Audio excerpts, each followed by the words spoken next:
காலையிலதான் வந்தது. ஆனா 30 போட்டு டேட் வந்திருக்கு.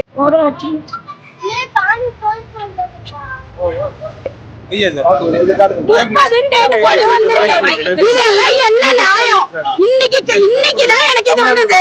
இன்னைக்கு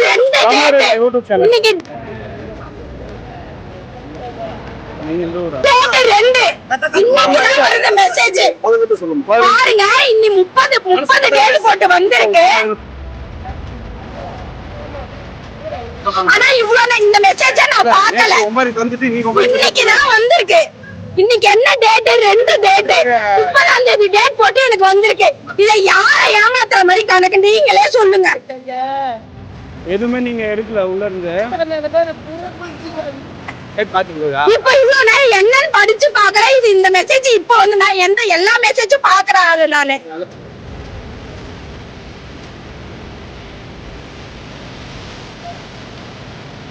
இந்த மெசேஜுக்கு என்ன அர்த்தம்? இதுக்கு மட்டும் பதில் சொல்லுங்க.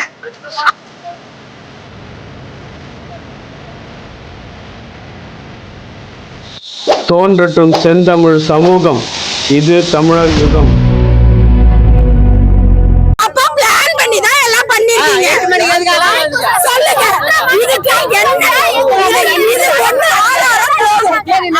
நான் ஒரு 30ஆம் தேதி வந்துட்டேனே, இவங்க எச்சரிக்கை பண்ணாம 30ஆம் தேதி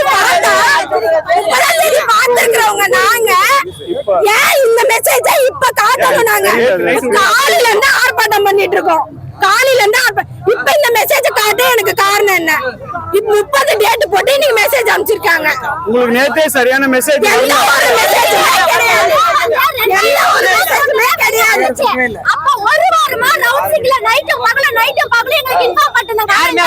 வரல சேஃப்டி எல்லாரும் இதாயிட்டோம். இப்ப திடீர்னு இப்படி வருது. காலைல ஒரே வாட்டி வெள்ள வரும்னு சொன்னீங்கல்ல, அப்படியே நைட் சொல்லவே இல்ல.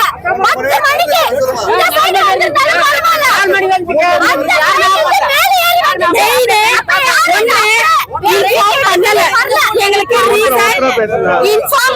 எங்களுக்கு இன்ஃபார்ம் பண்ணல. ரெண்டாவது கரண்ட் 3:30 மணி வரலுமே கரண்ட் ஆஃப் பண்ணல. மூணாவது விஷயம், ஒரே ஒரு போலீஸ் கூட இங்க யாருமே கிடையாது. 2:30 மணிக்கு ஃபயர் இன்ஜினுக்கு கால் பண்ணது. 6:30க்கு தான் காலையில ஃபயர் இன்ஜினே வந்தது. இத நான் ஒரு ஆள் போய் சொல்லலாம். இந்த பையனை சொல்லுங்க, நம்மளுக்கு யாரும் இன்ஃபார்ம் பண்ணாங்களாடா? ஒரே ஒரு ஈக்காக கூட வந்து இன்ஃபார்ம் பண்ணல. எங்களுக்கு வாட்ஸ்அப் குரூப் அண்ணா நகர் குரூப்னு ஒண்ணு இருக்கு. அவரு மட்டும் தான் மெசேஜ் போட்டுட்டு இருக்காரு. போன் வச்சிருக்க நாங்க வெளியே வந்துருவோம். போன் இல்லாத ஆளுங்க, வாட்ஸ்அப் இல்லாத ஆளுங்க என்ன பண்ணுவாங்க? இதுக்கு பதில் சொல்லுங்க. இது தலைவருக்கு போன் பண்ணி கேட்டா தலைவர் என்ன சொல்றாரு? எல்லாம் மண்டபத்துக்கு வந்து சேருன்றாங்க.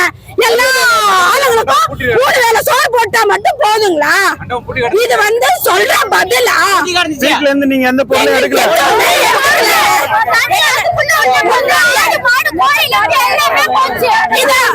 இந்த ஷால் எல்லாத்தையும் எழுப்பி நான் இட்டு வரேன்.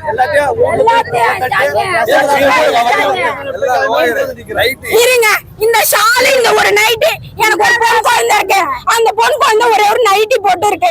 இப்ப நாங்க துணிக்கு என்ன பண்ணுவோம்? இதுக்கு பதில் எங்களுக்கு கரெக்டான இன்ஃபார்ம் பண்ணிருந்தாவே நாங்க எங்களுக்கு வேணும்ன்றத நாங்க வண்டி வச்சு எடுத்துட்டு இருப்போம். அந்த சைடு ஆத்துல இருந்து தண்ணி வருது, இந்த சைடு ஓடையில இருந்து தண்ணி வருது. சென்ட்ரல்ல மாட்டிட்டு இருக்கவங்க என்ன பண்ண முடியும் சொல்லுங்க?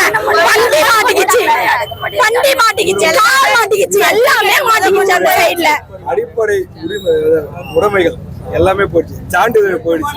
சரிங்களா? கால்நடைகள் எல்லாமே போயிடுச்சு தண்ணியோட. வீட்டில் இருக்கிற பொருட்கள், எலக்ட்ரானிக் பொருட்கள் எல்லாமே தண்ணியில போயிடுச்சு. வீடு சுத்தமா இருந்து போயிடுச்சு. அகதியா உள்ளூர்ல இந்த வாழ்ந்து அகதியா நின்று எழுப்புறாங்க. சர்டிபிகேட் முத கொண்டு போயிடுச்சு. நாங்க குழந்தை தூக்குறதா தண்ணி உள்ள வந்து இதுக்கு மட்டும் சொல்லுங்க.